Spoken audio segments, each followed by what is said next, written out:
Good evening. My name's Esther Mannheimer. I'm the mayor of Asheville, and I'm just going to make some brief comments here, and we're going to get started. Thank you for your patience. We're just making sure we're live, and we are live now. Just one quick announcement. If anyone is in need of Spanish interpretation equipment, please go out to the lobby, and we have that available for you. So welcome to the second night of our information sharing and truth-telling speaker series. First, I want to acknowledge all the other elected officials that are here tonight with us. Our Vice Mayor, Shanika Smith, Councilwomen Sandra Kilgore, Kim Roney, Sage Turner, Gwen Whistler, and Antoinette Mosley. And also with us tonight is our City Manager, Deborah Campbell. We do have some sponsors that are sponsoring the speaker series. Not all of our speakers are free volunteers, of course, so they are being compensated. And our sponsors include Buncombe County Tourism Development Authority and McKibben Hospitality, as well as Duke Energy. On July 14th, 2020, the Asheville City Council adopted a resolution supporting reparations for Black Asheville. This information sharing and truth-telling speaker series is the first step in determining what reparations will look like for Black Asheville. Last week, we looked into the past with a powerful discussion on the policies and practices that have led to inequities in the Black community. Tonight, we focus on the present and the current trends and disparities that exist in Asheville, Buncombe County, and across the country. Last week, I announced to you that the city just launched a mapping platform for folks to use to look and find out what lands were obtained through urban renewal in the past. That is now live and available on the city's website, and that was a project created and continuing to evolve in partnership with UNC Asheville. This week, I'm here to report to you that the City Council adopted Tuesday night a resolution declaring Juneteenth a city-paid holiday for all city employees. And the City Council also adopted to begin the initial funding of our Reparations Fund in the amount of $2.1 million.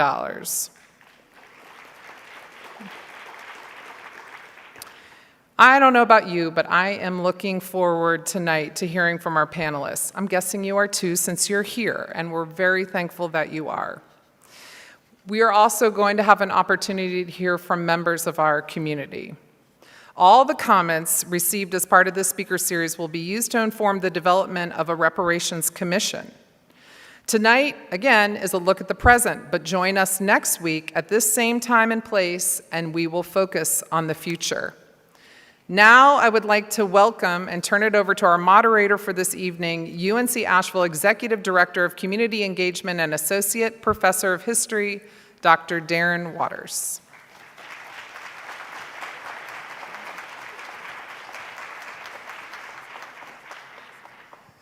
Thank you again, Mayor Mannheimer. Thank you all for being here tonight. It is an honor and a privilege to be here with you, to be a part of this speaker series. And as the mayor said, this is the first step in what will be a continued conversation for the community, an important conversation for the community. As we did last week, we talked about history. We'll be focusing on present trends for this conversation today, looking at research around some of the disparities that so many of us have been hearing about for so long. Now, before I introduce tonight's panelists, I'd like to talk a little bit, as I did last week, about tonight's agenda. But before I do that, as a point of privilege, I would just like to take a moment, because a community is made up of people, and many people who contribute in enormous ways to the development of who we are. And today, this community has lost a very important person in Elder John Hayes, and I just wanted to take a moment to acknowledge that, to acknowledge the contribution that he made over the course of his life to Asheville and to so many of us in our development. And I think it's important for us to recognize that. So I'm honored and privileged to be able to take a moment to just recognize and remember Elder John Hayes. At several points in the evening tonight, I will facilitate questions from the audience, and at the end of tonight's program, we will have a segment devoted to audience truth-telling and information sharing. I will ask you to try to keep your comments to 2 minutes. As you came in tonight, you saw that there were microphones at the end of each aisle. When we have that opportunity, I'm going to invite you to come up to the microphone, and we'll recognize you from here from the stage. We will also get to as many of the questions as we possibly can. We may not be able to get to all of them, but as you have seen when you came in tonight and you saw in the concourse of the arena, there will be opportunities for you to offer your insights and your comments and your questions throughout the night. The folks who are taking those will be here until 9 o'clock this evening. Now with no further ado, let's turn to tonight's panel. We are lucky to have with us tonight some very distinguished guests. And as I introduce them, I will ask them to make their way to the stage. I am pleased and privileged to recognize and to introduce tonight Dr. Marcus Harvey. He is an associate professor of religious studies at UNC Asheville and a very good colleague. He has published and presented nationally and internationally on topics related to the study of Africa, and African thought and Black culture, the Black cultural experience. He is the co-creator and co-host of the Waters and Harvey Show, something that I know nothing about. It's a radio show and podcast that promotes deeper understanding of the vexing issues shaping the experiences of marginalized communities in the United States and elsewhere. Welcome, Dr. Harvey.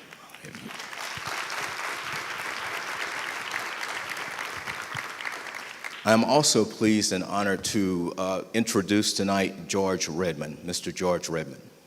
George was born and raised in Asheville and received his diploma from T.C. Robertson High School in 1996, Go Rams, and received a BA in Communication Studies from the University of North Carolina at Chapel Hill in 2001.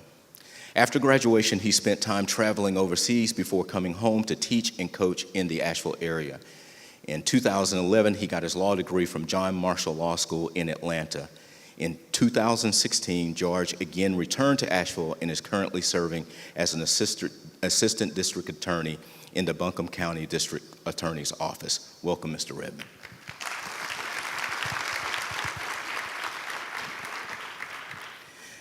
And I'm also pleased and honored to introduce tonight Dr. Dwight Mullen. He is a professor emeritus at UNC Asheville, something that he is retired, but we tried to prevent him from retiring from UNC Asheville. He is the first faculty, his first faculty position was with the Department of Local Government Studies in Ahmadu Bello University in Nigeria, where he also served on the President's Commission to reform the Constitution of the Second Republic.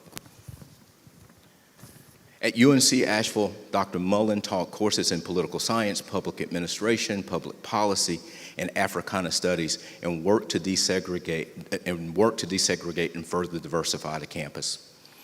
From 2006 to 2018, he led UNC Asheville students in an ongoing research project called the State of Black Asheville, which collected and presented an array of data on the status of local African Americans in public policy areas that included health, housing, education, economic mobility, and criminal justice. Welcome, Dr. Mullen.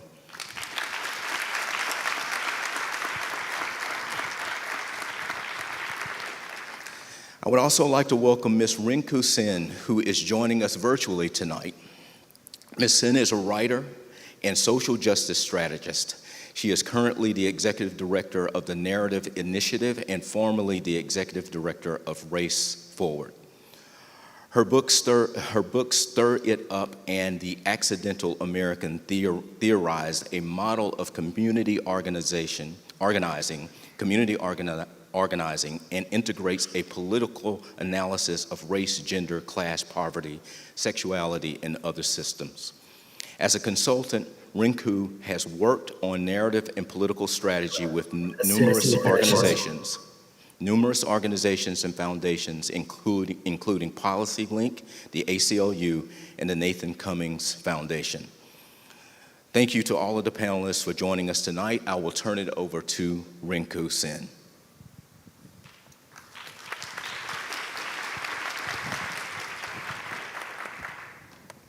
Thank you so much. I am deeply honored to be here with you today and so excited that you've included me in your explorations of reparations and in this so very important process that you're taking on. I want to start by offering my condolences to your community for the loss of Mr. Hayes. I trust that his memory will be a blessing and that his life and his insights and lessons will live on in all of you. This is the kind of event where it feels like our ancestors are truly sitting beside us, or at the very least, all around us as we deliberate and explore and take on some very tricky questions. So I'm especially excited that you invited me to join you because I think that if reparations are to come into being in a solid way that actually helps the whole country move forward, that requires every single one of us to participate somehow in the process. And I'm so grateful that you have been willing to include me in your process. I was thinking as I was preparing for today about a period 20 years ago when I was first on the staff of the Applied Research Center, my former organization. Every few months, we'd have this debate at a staff meeting where one of our colleagues would say, I really think we need to take up the issue of reparations. And one of our other colleagues would say, hey, that sounds interesting, but why don't we work on something that actually has a chance of passing, of being picked up, of being relevant? So 20 years ago, if you had told me that today people all over the country in small towns and cities and in the halls of Congress would be talking about the possibility, not just the possibility of reparations, but actually how to do it, I would have called you writing some science fiction.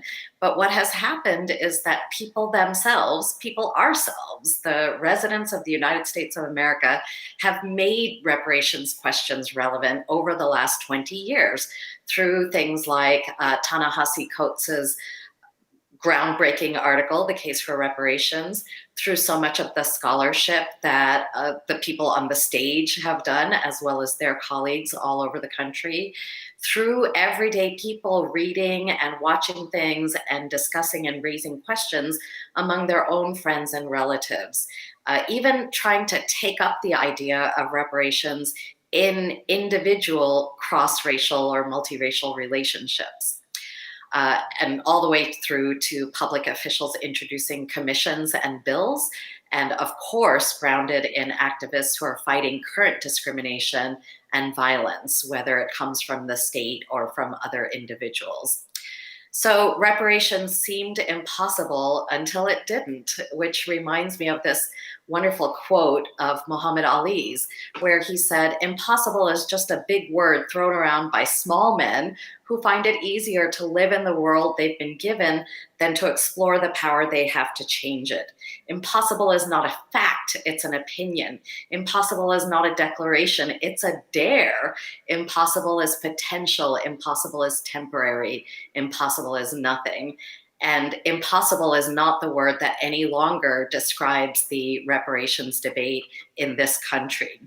What I do at Narrative Initiative is help people build strategies for telling their most powerful stories, individual stories and collective stories, for the purpose of changing the foundational values of the society, of our society, for the purpose of elevating values that are important to them and reducing the power of some values that, when taken too far, have tremendously negative effects on our society. Narrative, the word narrative refers to the themes and ideas that are embedded in stories. If you will, narrative is the moral of the stories that we tell and that we hear. So when these stories, with their morals, accumulate over centuries and through many collections of stories, the same idea repeated here, there, and everywhere for a few hundred years, we call that deep narrative. And narrative power is as important as economic, political, or cultural power. One of my favorite writers is Louise Erdrich, a Native American writer uh, who writes a lot of fiction as well as essays. And one of the quotes that I love from her book, The Future Home of the Living God, is this. She writes, "The only people who really know the definition of torture are the ones being tortured. It is useless, hideous to ask the torturers to define the act." Reparations necessarily takes us into deep narrative territory, defining slavery, naming its brutality, naming its part in the US economy over the first half of our country's existence, defining the character of Black people and their communities, defining the role of non-Black people in aiding or obstructing Black liberation. These are all narrative questions and points, and we all have stories of our own and of our communities to tell that are critical to these definitions. The reparations debate itself is a cornerstone in Black people's efforts to define their own history and current realities. It is key to self-determination. Toni Morrison wrote in her novel Beloved, "Definitions belong to the definers, not the defined." And so part of what is so beautiful to me about the groundswell of activity around reparations is that it is led by a group of people who have had to fight to be the definers and not to be the defined. There are different ways of telling a story that produce, in fact, different morals that appeal to different values. And avoiding or silencing a story are also narrative interventions. It takes power to maintain a nationwide silence over many generations. And what we can learn from this current moment is that white supremacists have not had that kind of power. They have had a lot of power, but they did not have the power to cut off the reparations discussion, the possibility of reparations forever and ever. Our very presence here affirms that there was a vulnerability in white supremacist power, and Black liberation power stepped right into that vulnerability. And much of that vulnerability is around truth, and parts of that vulnerability are come in the fact that the national narrative around Black people affects every single other human being here and in the country, and arguably many human beings outside of the country. I have organized for racial justice public policy for some 35 years now. And what I see after all of that time is that we debate Reconstruction over and over and over again in every policy discussion based on our ideas about what Black people have contributed and what they deserve for that contribution. Every time we debate education policy or labor policy or healthcare policy, some element of that debate, especially the element that is trying to define who deserves what, has a root in slavery and in the efforts of white supremacy to maintain the institution of slavery, even after it was legally outlawed. It is the legacy of slavery, for example, that determined my wage when I was 17 years old and got a job as a waitress in an Italian restaurant in my small town in Pennsylvania. My wage was $2.13 an hour. And it turns out, I learned 30 years later, that tipping as a wage formula came to be in the aftermath of slavery and of emancipation. Tipping is an expression of former slavers trying to control Black behavior in the workplace and trying to force Black people into a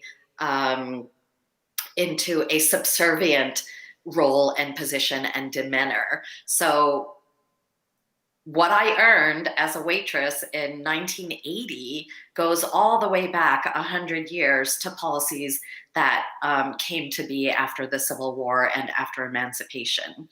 Black history, though, includes as much resistance and joy as it does suffering. And Black uprisings are uprisings from which all of us have benefited. The Black liberation struggle is the reason that I am here to speak to you at all, because my family came to the United States as a result of the 1965 Immigration and Nationality Act. And before that, for 85 years, we had been excluded from entry into the United States and certainly from all forms of citizenship in the US. And the reason we have it is not just because we fought for it, but because Black people fought for themselves and for racial justice into which my people could also live. It seems to me that lessons from the past lead us in the direction of three goals in the reparations process. One is certainly to get cash to people. Another is to generate the activities that lead to truth, education, reconciliation, and healing. That's a lot of things, but they're all one thing, which is education and healing. And public policy. There are implications that fall into the principles of reparations that should also be present in our public policy making around taxes, around affordable housing, around the environment, in short, around everything that we have to make policy around as a country. There are many, many thorny issues to work out about the who, what, when, and where that these various pieces of the reparations project take shape. And I would be absolutely lying, telling just the most gigantic lie, if I even hinted that I know any of these answers. I think the only way to get to these answers is together through these kinds of processes that you are taking on through these forums. We need to build enough narrative power to keep going, figuring this out. A major challenge to us, the narrative challenge, would be to be pressured into moving on from this history and from this set of thorny challenges, to give in to the people who say, oh, it's too difficult to figure out, too much time has passed, reparations is divisive, we're talking about delivering goods to people at the cost of other people who did not actually do the damage, people who will say that we have to preserve national unity really at any cost, and certainly at the cost of reparations. But that unity, as we all know, has been so thin, so based on unequal and unrecognized sacrifice by Black people, as well as many, many others, that moving on is a clear path, not to unity, but to false unity, to a shallow unity that can fall apart at any moment when the truths that we have been avoiding and hiding come out, as they inevitably will, as they always will, because we've already established that white supremacists haven't had the power to bury those truths forever, to bury our narrative power forever. So as much as many people in our country want to move on, and as true as it is that this is the narrative challenge of any racial justice effort, not just of reparations, it is also true that the reckoning around slavery has not happened yet. And as it starts to happen, it is not going to be quick or painless for anyone. There are important lessons and inspirations from other places. I think the biggest lesson to take here is that we've got friends. Evanston, Illinois, I'm sure you know, has passed their own resolution. The governor of California has just authorized setting up a commission. In Providence, Rhode Island, where I went to college, there are efforts to look into the history of the city and its relationship to the slave trade and to slavery.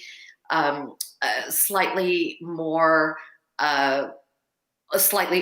effort is to look in Chicago at the ways in which survivors of police torture have had reparations made to them.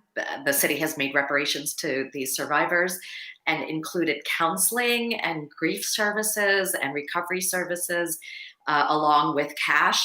I'm also deeply inspired by the example of Georgetown University, where it was through a student referendum that the university agreed to pay reparations to descendants of enslaved people that the university had sold in order to have the capital to start the institution. That set of payments is funded by student fees, a fee of $27.50 for every Georgetown student. And reparations here includes admissions for the descendants of these some 270 enslaved people that are at the core, at the foundation of the university's history. I just really, hearing a story like that about students does make me feel like the next generations are going to be okay, that they have taken courage from our efforts and added their own genius and tactics and brilliance. But the only examples that really come close to the scale of reparations discussion that we need really come from South Africa and from Germany. Michele Norris has a great essay in the Washington Post this week about lessons from Germany that I'm having a hard time releasing these from my brain. I'm a little bit obsessed with the things that I learned from her op-ed. Ms. Norris argues that we need to do what Germany did. Obviously, right after the war, there were trials of war criminals, and those trials were televised. At least some of them were televised. And the televising in itself created an education for German citizens as well as for the world about what actually happened. What is the truth of the Holocaust? What are the activities, and how did the money flow, and how did people make individual decisions and set orders? It gave a narrative, a story to the Holocaust that had been not available in the same way before the trials. The generation after World War II, the children of Nazis and Nazi sympathizers and Nazi collaborators and German citizens who simply benefited from Nazism, that generation demanded accountability from their elders, and they demanded truth. And they began to get it through a set of regularized rituals, small and large memorials all over the country, and through a school curriculum that teaches that Nazism was a shameful and never to be repeated, but true, nevertheless, element of German history. I have a close friend, actually, who has participated recently in some of these German remembrances. My friend Kim Felner, who herself is in her 70s now. Kim's mother escaped Germany as a child in the Kindertransport. And recently, the village of Fischach, Germany, where Kim's mother had lived, it's a village of 2,500 people. At the time that she escaped from it, had only 850 people in it. In this village and through a nearby museum, the citizens of this village have collected up the items, anything they could find, of the Jewish families who used to live there, and there are none today. There are 0 today. And when there was a memorial last year, Kim went to it at the Jewish Museum of Augsburg. And while she was looking at the various displays, she saw in the mirror display section a display of her own family's material. Her great aunt Mina's cookbooks and books on home economics, and a small section of curtain from their house that was on the village square. Small committees comprised largely of non-Jewish older women have made themselves in Germany the guardians of Jewish history and cultural memory in towns all along southern Germany. In Fischach, the town where Kim's mother came from, it is a deputy to the mayor and a retired school teacher who have led the charge there. And I think this particular quote by the deputy mayor is really, really important. She is a person who came of age in the 60s, who is the child of the World War II generation. And she said this: When you hear the stories of the families who lived there, and you know the houses where they laughed and loved, had children, and thought they would live their whole lives there because they were Germans, like everyone else in Fischach, I think that changed my way of thinking a bit. It became more personal. It was no longer just German history, it also became my history. That is Marilyn Cruz, deputy to the mayor. Kim ends her essay with this, because we know that there was resistance to Nazis and Nazism, and we know that that resistance wasn't enough at the time, and that terrible things happened. And when she thinks about the lessons of that time for our time now, Kim says, we can only hope that we have more success than those thinkers and journalists and activists who opposed the onset of Nazism if we want to save our democratic values, our neighbors, the people we love, and ourselves. Michele Norris ends her essay in the Washington Post about Germany, talking about the role of everyday people and the very creative participatory research projects that they did and memorial projects that they did.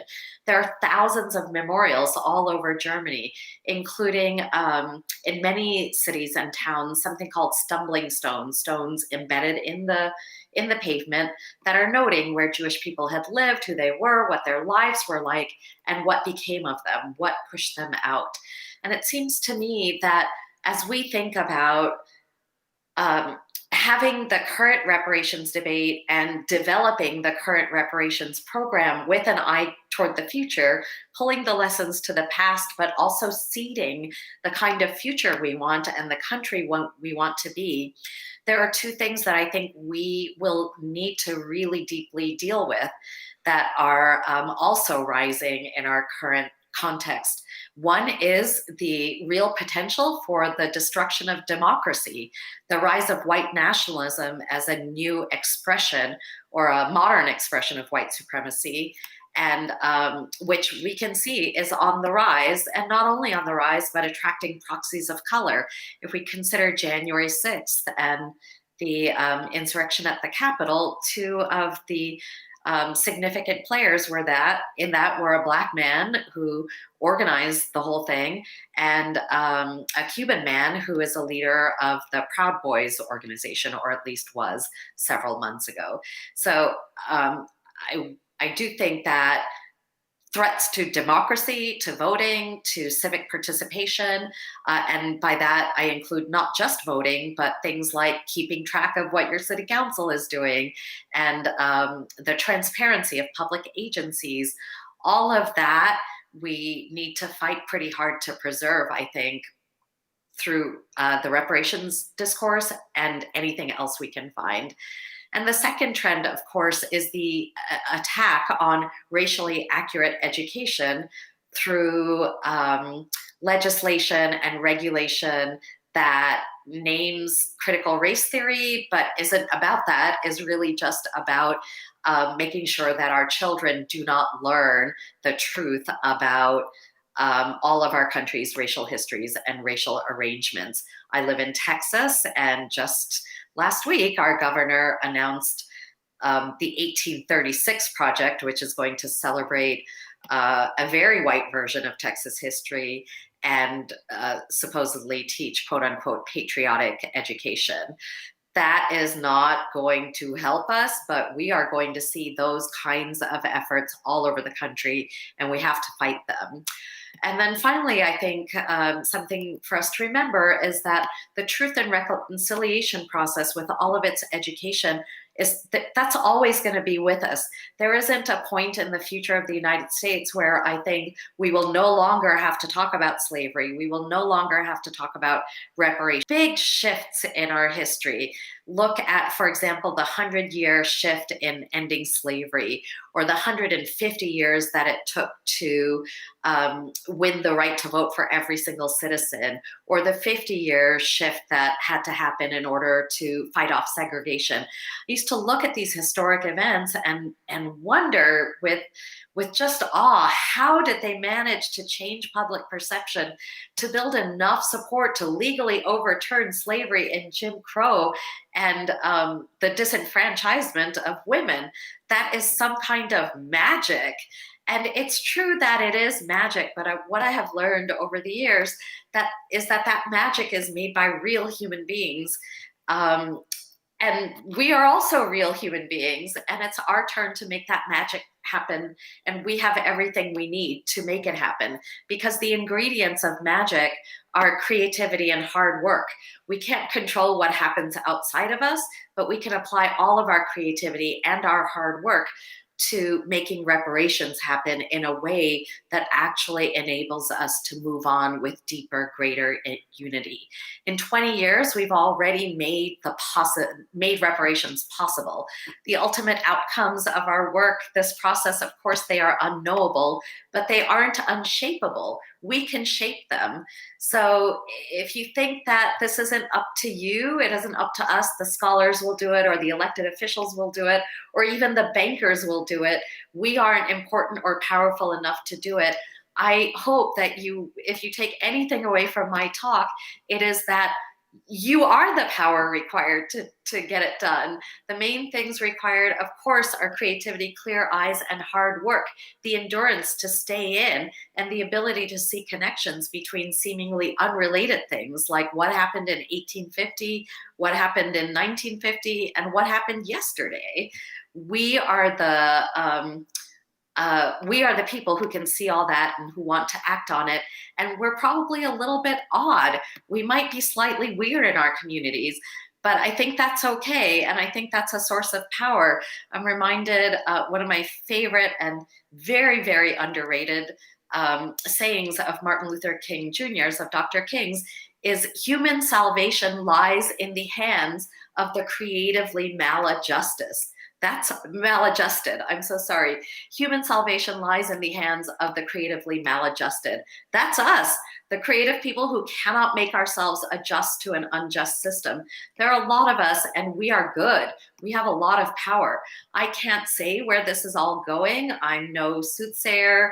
I don't know, and none of us knows. But wherever that is, I am ready to walk that path with you. And I thank you so much again for leading the march.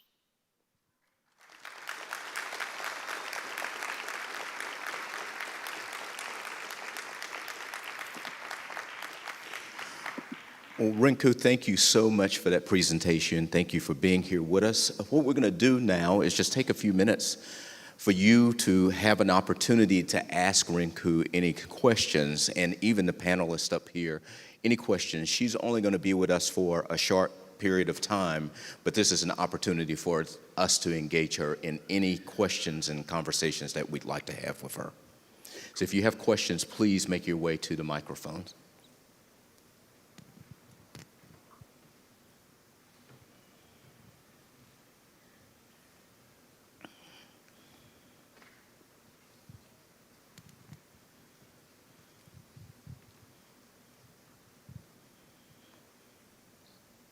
Yes, sir. My name is Just Joe, no more, no less.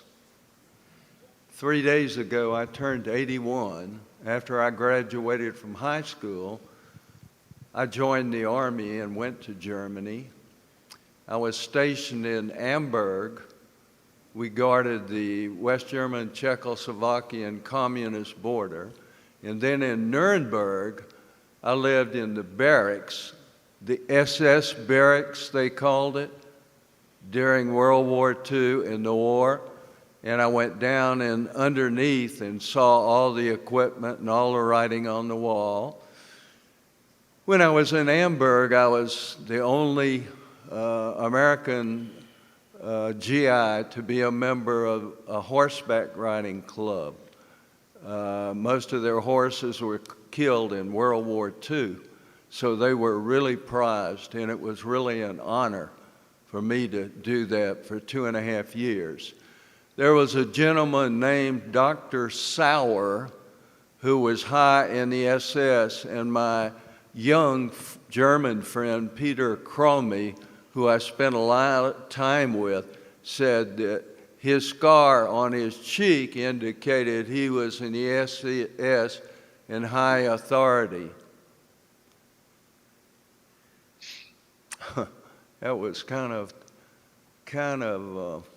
wow. Anyway, I think the Marshall Plan in Germany, which the United States under FDR did, was physically resurrect completely, almost completely, Germany. Peter Cromie also took me, I have a lot of stories, but and I'm known for telling two stories too long. But Peter Cromie, my best friend, the German writer, took me to a movie theater one night, and it was a documentary on the Holocaust. It was real. And I was sitting in an audience of hundreds of Germans, old and young, and I didn't hear a pin drop. This was in maybe 59. Although Germany, to my knowledge, and I haven't been there since, is a great country now. They're great, and they have a great president. Well, Joe, we want to thank you for those comments. Thank you so much. And I will now turn to the other microphone. We have a gentleman here. Can you hear me well? Yes, we sure can. Perfect. So my name is Ty. I was apprehensive about asking this question because I'm not responding to an email from Dr. Mullen. So I'm here. I have a question. I'll keep it brief. As a Black American male who identifies culturally as Black American, who's non-affluent, I see definitively that there's a liberal white ethos who cares to try to control the narrative. And any spaces where pro-Blackness exists, it's often seen as a threat. So for our panelists, as well as our guest speaker, how do you see this new generation of Black people addressing this when, as a Black American, specifically our Black men, non-affluent, lower socioeconomic, you are an economic migrant with an entire capitalistic structure that's set against you? How do you see us migrating that in order to create social cohesiveness? Thank you. Rinka, did you hear the question? Yeah, I did. I just a quick clarification, if I could get it from the speaker. Are you asking, where do I see examples? Where do we see examples of people doing this, or something more? Not examples. For our generation now, how are we to navigate this as economic migrants with no financial structure set up for us to make money in our own communities, being forced to go into communities set up against us? Yeah. So I have one very partial response to this, and it is that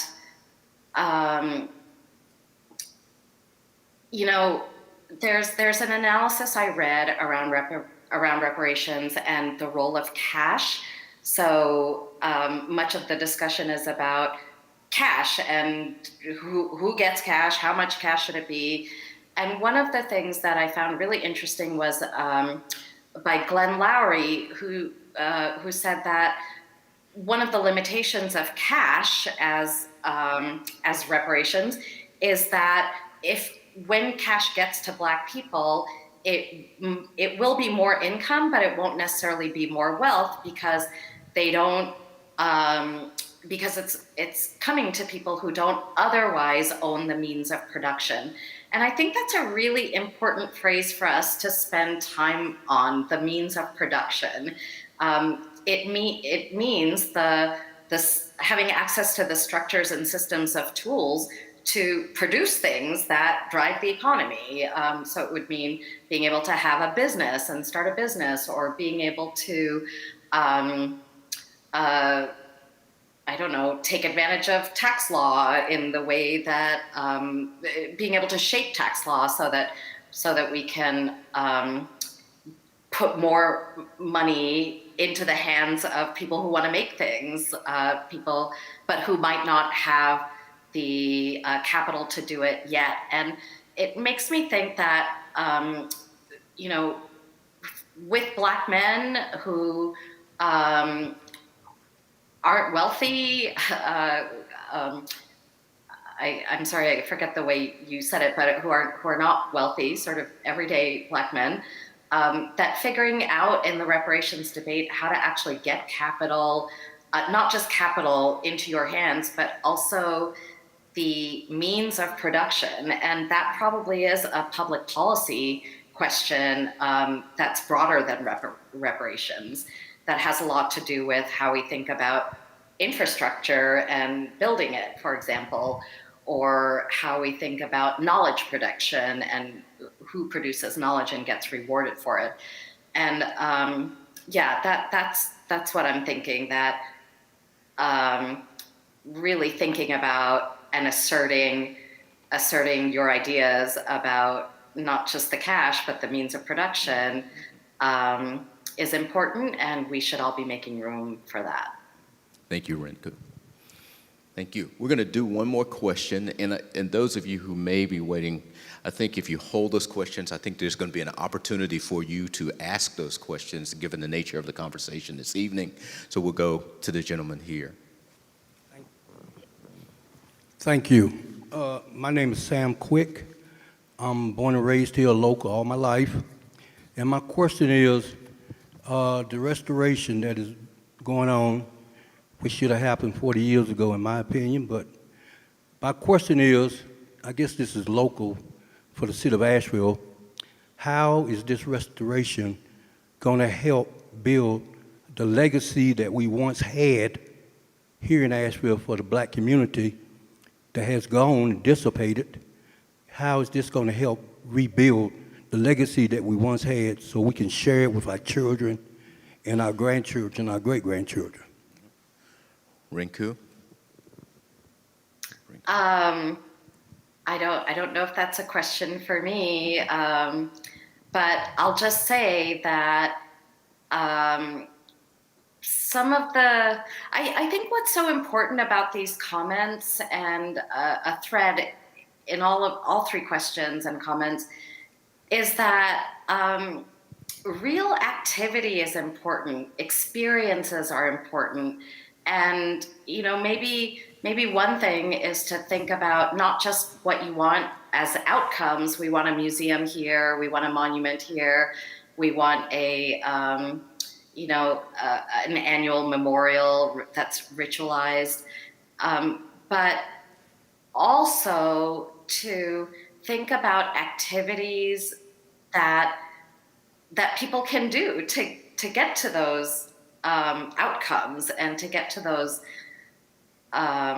products isn't right, but to get to those markers, the legacy markers that you, sir, want to leave to future generations. What I'm really, really struck by all of the study I've done is that people change their ideas about big historic events when their bodies get involved, when they're watching something, when they're hearing something, when they're working with other people to dig up a piece of information that has been lost, when they're creating a display. So my encouragement is toward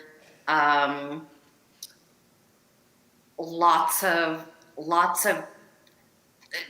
doing and doing in ways that many people can participate in. Probably a lot of these things could be created by just a few people, experts, so to speak, but I think you'll have a stronger community and a deeper relationship to the issues if you can think of as many activities as possible that are just open to people who can then shape that legacy themselves. Well, Renku, thank you so much for that response. Thank you for the question. Rinku, you've given us a number of, I think, of things to think about as we move forward. As I look at my fellow panelists up here, I think that she is focused on, she mentioned 2 countries that have taken this up. And I wonder, what does it mean for us as a local community that we're taking it up on the local level, and how might that influence a larger state and then a larger national conversation on this issue of reparations? Well, we can leave that for us to discuss at a later point, but I am very honored, and it's my pleasure to turn to Dr. Dwight Mullen.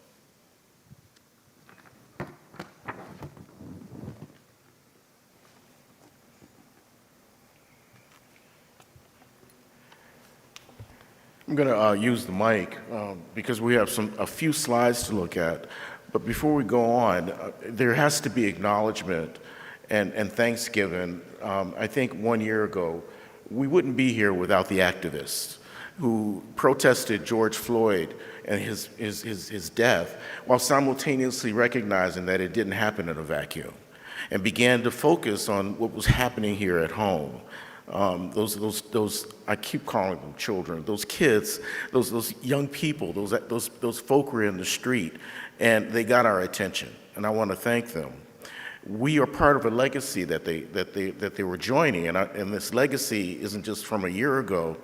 Dr. Waters began by acknowledging the passing of one of our seniors, one of our elders of the community, John Hayes. But he is one of many who have passed on during this era of COVID. We're talking the first black principal of Asheville High, O.L. Sherrill. We're talking about the person, and those of you who are local who know about building bridges, Reverend O.T. Toms. We have to acknowledge Reverend Charles Mosley, who helped with and led and became chairman emeritus of the YMI Institute. You know, these individuals set the stage for us to have this discussion. It just didn't happen because we wanted it to happen. It happened because the ground was prepared. And for me, and what I have to say to you this evening is that my approach has not been on enslavement and reparations for enslavement. I think that we are in sore need for much more research to talk about how to repair that damage. But we are in possession of the capability of looking at repairing the damage from segregation. And so this evening, I'd like to look at segregation and some of the reparations that can be done here. But from last week's time to this week's time, I've been approached individually by people, even whispers in my ear, in grocery stores, folk calling me on the phone, calling my wife, and just saying, because they trust us or we're friends, really, what's reparations? What are you talking about? What is that? But so many have not heard anything about this. And so the discussions we're having now, you're here and folk are viewing it, but my encouragement is to take it to them. Take it to the people, so folk can understand what's going on with the heaviness. And so let me proceed with really what are reparations. In my view, we're looking at reparations from segregation, and segregation was not just about separation, it was about subordination. You know, our previous speaker talked about the intentionality of creating inferiority among a people, oppressing them deliberately with public policy, making it so that the outcomes of the public policy were never equal. It wasn't designed just to make it like this separate. It was designed to make it like this separate. And so in the 1960s, when the street activists took it and forced the legislatures to pass legislation to say that Jim Crow was over and that you had to obey the Supreme Court's previous decision in Brown, when those things happened, we ended segregation by law. What the slides will show you tonight is that we did not end segregation by fact. We even think in a segregated way. Some of the struggles that we have now is the language that I would even use to talk about reparations. People are telling me they're uncomfortable with the word reparations. I remember when people told me they were uncomfortable with the word racist, and they were uncomfortable with lynching, and I don't really care what you're uncomfortable with. I just don't. I mean, when you're uncomfortable with some of these slides, that's when we can have a conversation. And so let's look at a few. Let's just look at a few. And I'm deliberately going through and selecting because I just don't have a lot of time. And so I'm not cherry picking. I'm just saying to you that these slides kind of stand out that I'm going to fly through.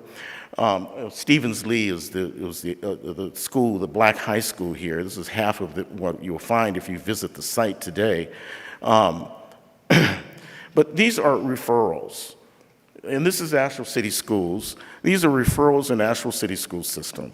And they're done by black and white and multiracial. This is a new category, multiracial. This is a way, I think, of not really appreciating what's going on with identity, students who look at and see and appear and have actually historically been added to the black category. So if you add multicultural to black, we're up into closing in on the 70% of the students receiving referrals. So this is, y'all, if you don't understand what a referral is, this is what is the first stage of the pipeline to prison. This is when you get an in-school or out-of-school suspension notice. You're thrown out of class, all right? And look at the disparities. And there's a later slide that shows you one of the reasons, I think, is who's in charge. Now, in the past, when we did the State of Black Asheville, we talked about end of course and end of grade differences, where there are, and the reason I'm not presenting that now is because of the pandemic interrupting and disrupting any end of course exam results that we might have. But the other reason is that the last year that we had it, in 2019, some of the differences in the tests that were given could not get statistically more separate. The point difference couldn't get lower for African American students and couldn't get higher for white students. I'm talking 50 and 60 point differences. And so if we look at another aspect, one explanation might be where we are finding people who are in charge. And so let's go on. These outcomes of, let's look at housing. And this next picture is the one. It's not a stat, it's an image. And the key is in the corner, and you see the white man holding the chalkboard. Do you see him? The white man holding the children, the home. What this is a picture just before the demolishment of the home. And the residents have not been told. They don't know what's going on. This home will not be there for them to live in, and it is not there now. This is the personalization of urban renewal. And so we see some of the results. And let me explain this slide to you, is that you're looking at blue for white, green for black. We're looking at owner-occupied housing and renter-occupied housing. The percentage of people who are living in rental homes or owned homes. And so of the owned homes, 2.4% are owned by black people. You can see later on in terms of population that we constitute 11.2% of the population. In Asheville City, 11.2% of the population is black. But we own, we are renting about 8.3%, and we own about 2%. It's kind of evident of the outcomes of urban renewal. You want to do something about it? You want to repair the damage?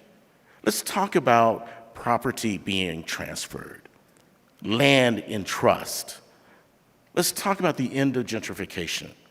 And I'm not talking about getting people to buy something else. I'm talking about the real motivations set in financial institutions that reward people for coming in buying, and the city's motivation to help that happen because then they'll have higher tax revenues. When you break this out I'm going through, because if you see, remember that 11% of the population? This is on homelessness in Asheville. This is on homelessness in Asheville. So 11% of the population in the city is black, but 24% of the homeless are black. Healthcare. our colored hospital. This is the last site of the colored hospital. It's now a parking lot for Green Man Brewery. Maybe a reason is because we have 1.9% of our physicians being black in Buncombe County. Remember that 11%? We know that improving and closing healthcare disparities, we know it's not just access, it's access to members of your community in terms of black healthcare professionals. So when there are no black doctors to go to, or no black nurses to care for you, no black allied professionals to advise you, then we understand why people don't have access, because they don't want to go talk to the white folk about the most personal of personals. And it's not because they don't like white folk, it's because they have a history. People remember, this is the South. People remember, long memories. I remember sterilizations in Buncombe County. They only ended in the 1970s. And we can go on, but we have more slides, and I only have 10 minutes. So we're going to go through this. Look at the death rates of infants. Doesn't make a difference having a black doctor. Look at the difference. This is over a period of 4 years, from 2014 to 2018, the infant death rate in Buncombe County, where 15.1% per 1,000 black babies are dying versus 3.8. Preterm, there's another term, perinatal. This is perinatal deaths. And this is a really good indicator, not good. This is a very useful indicator in that perinatal means you're looking at gestation when a baby becomes viable, it's about 22 weeks. So you're about 5 months pregnant, right? From that point on to a week after birth, that's perinatal. So maybe you could be viable outside of the womb with extreme kind of care, neonatal care in our hospital. And then 7 days after you're born, and we can see what the death rates are right here in Buncombe County over a 4-year period. Low birth weights. This is one that is I'm coming, I'm watching. This is one that's particularly interesting because African American women, regardless of income, are likely to have babies with low birth rate. And you ask why. As we look at the studies of the AMA and the National Medical Association, you look at the studies of the CDC, we find that the stress of racism causes African American women to have low birth rates regardless of socioeconomic status. Teen pregnancy rates, double. Yeah, well, you know, all black folk are drug addicts. I beg to differ. I beg to differ. Substance use disorders, drug overdoses, 10%, you know, versus being sick. This is in the county versus 6%. In the county, the African American population is about 6% versus 11% in the city. And I'm sorry these numbers are coming. I'm hoping that they aren't too overwhelming and that you can start absorbing them, but I've just got to push on. And I have this picture of the detention center, because the money, and I was speaking this morning, the money that was spent on this detention center is more money that's been spent on black folk ever. All right? To build this thing, you wish that had been an investment in the community. You wish it had been an investment. And some of our strongest advocates for not enlarging it are the sheriff and police. They're saying, the judges are saying, there's got to be a better way. But I got to go through and go to, oh my God, look at that. APD officer demographics. Have you ever seen that one? Thank you very much. You got those numbers. These are very difficult to come by. But we find that among women, I'm coming, let me see if we can get look, this is APD officers by number. Here we go. 3 African American women are APD officers. 12 are men. And it results in, of course, it results in, not of course, in disproportionate citations being given. Look at the bars. Arrests being made. Look at the bars. Being stopped by APD. being searched by APD, despite being the hit, rates being about the same. I'm coming. One more, I'm coming. I promise you, I'm finishing. I'm finishing. And this is one of the last slides. And this is the detention portrait of Buncombe County jails. 28% are black. We make up 6% of the county. Redlining. That map was made by your federal government and was followed judiciously by the financial institutions in Asheville. And that's the slide I wanted to leave with you. This is the percent of black folk who are living, white people who are living below the poverty line in Asheville. Nearly a quarter of black people living in Asheville are living below the poverty line. Yeah, what can you repair? This is just a scratching of the surface. And why would you repair it? You repair it in order to not just correct the injustices of the past. You repair it in order to enable the damaged and injured population to reconstruct ourselves. You do what you're supposed to do in the areas of community policy, schools, health, police, economic mobility, housing, but you also do it so we can rebuild our own communities. Thank you, Dwight. Thank you. Thank you so much.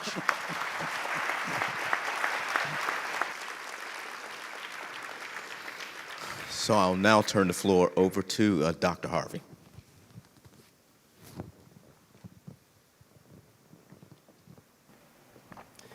Good evening, everyone. I too would like to offer my condolences to the community for the loss of Elder John Hayes. Dr. Waters will remember that Elder Hayes was important to my early time in Asheville.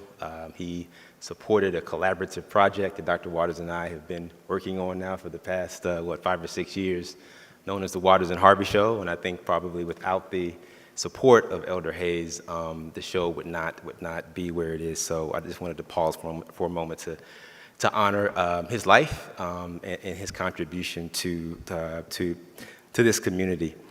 My comments will be somewhat brief tonight.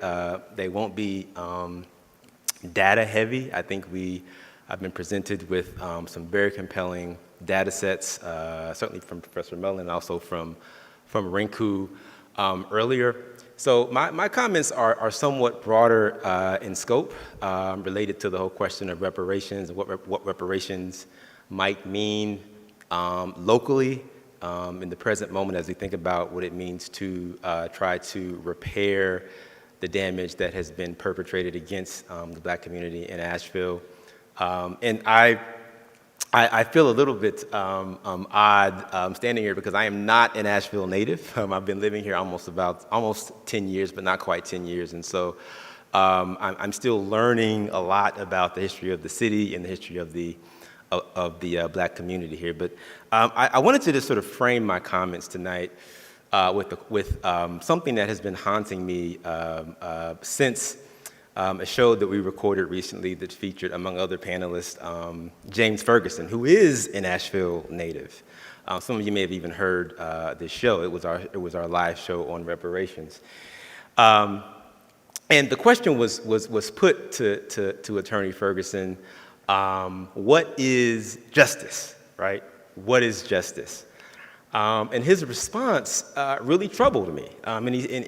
His response was given as an attorney who is involved in civil rights law, right, among other forms of law. But Ferguson's response was, I don't know what justice is because I've never seen it. And I was really struck by this because I think my naive assumption as one who is not necessarily, not in any way involved in the legal field was that certainly he would be able to point to some very specific examples and say, aha, this is where we have seen justice enacted in its fullness. But no, his response was, I've never seen justice in my entire career. And so that sort of led me to the realization that when we consider the broader arc of America's social history, America's political history, what we can point to are a litany, or is a litany of concrete examples of injustice.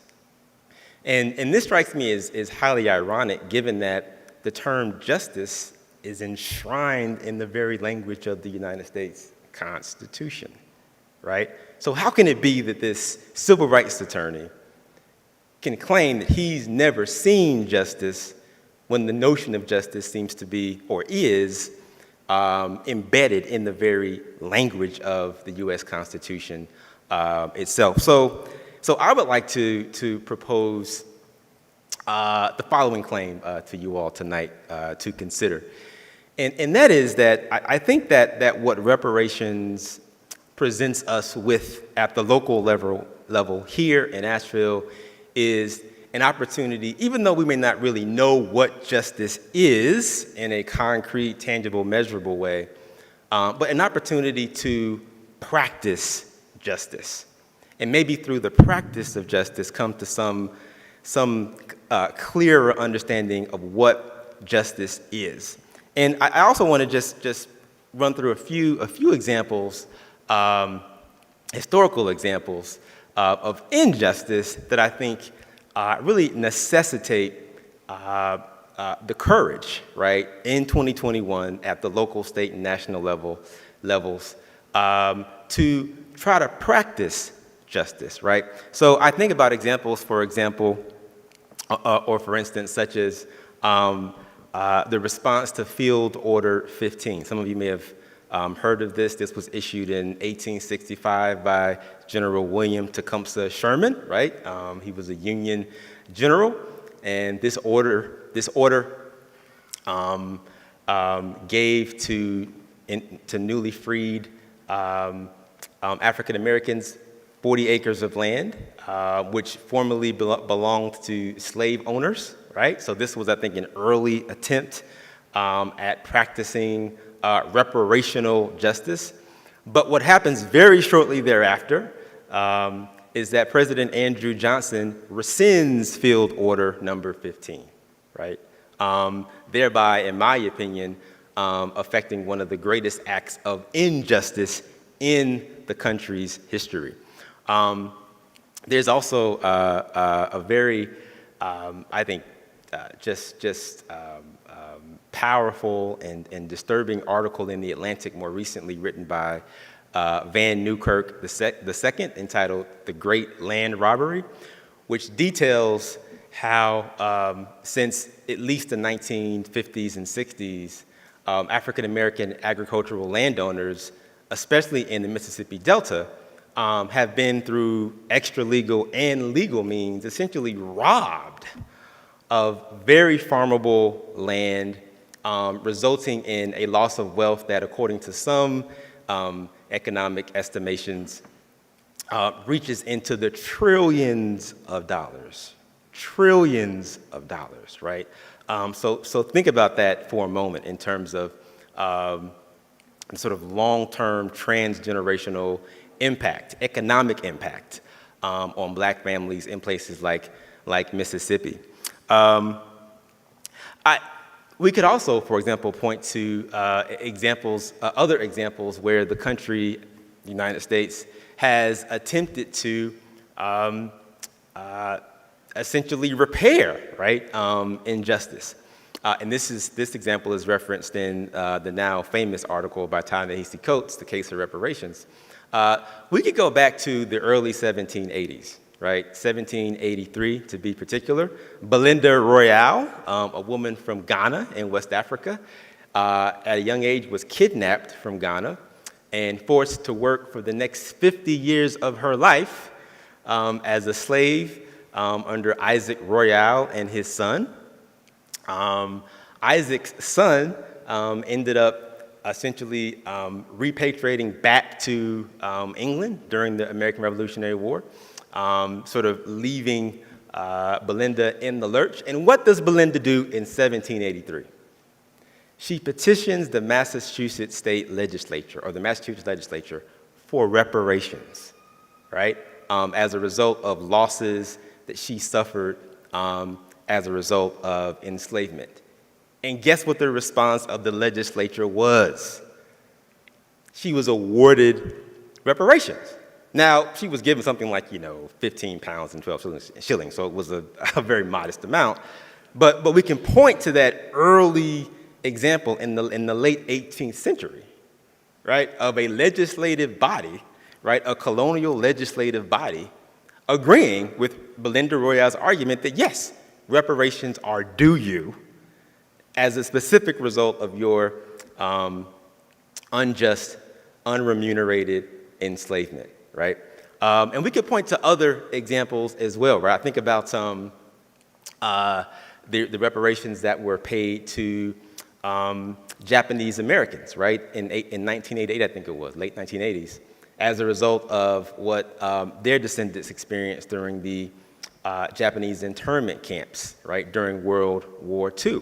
I believe that something to the tune of $1.6 billion was awarded to something like 80,000 Japanese Americans as reparations, right, for the experience that they suffered under American internment camps.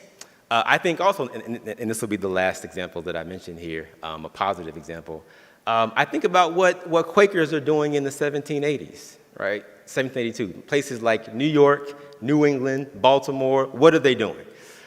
At local levels, right, at local levels in New York, New England, Baltimore, they are making membership, right, in Quaker communities contingent upon remuneration of enslaved persons, right? So there are several examples that we can point to in American history where reparations, right, have been, or where justice has been, or a form of justice has been practiced, right, in the form of reparations. Rinku spoke earlier about this idea of deep narratives, right? And I think that what is important to understand about thinking about justice as a practice is that it really challenges, right? It challenges this idea that America has always been committed to the idea of justice, right? It sort of exposes the fact that, well, yeah, despite the fact that this idea is sort of peddled as a kind of American truism, when one actually carefully examines American history, we find that that is not the case at all. Well, I think that thinking about justice or reparations as a kind of practice provides an opportunity to actually make that claim, right, of America being a nation state committed to justice, a claim that is true actually, right, not just something that is true mythologically or aspirationally, right? So I would just encourage us all tonight to think about reparations in close connection to justice, even though we may not really know what justice is, right? But thinking about reparations as an opportunity, or justice as an opportunity to engage in a transformative practice, right, that might help to repair some of the wrongs, for instance, that Professor Mullen outlined in his presentation and elsewhere. Okay? Thank you. Thank you. Thank you, Dr. Harvey. So, Mr. Ribbon, we'll turn to you. Thank you.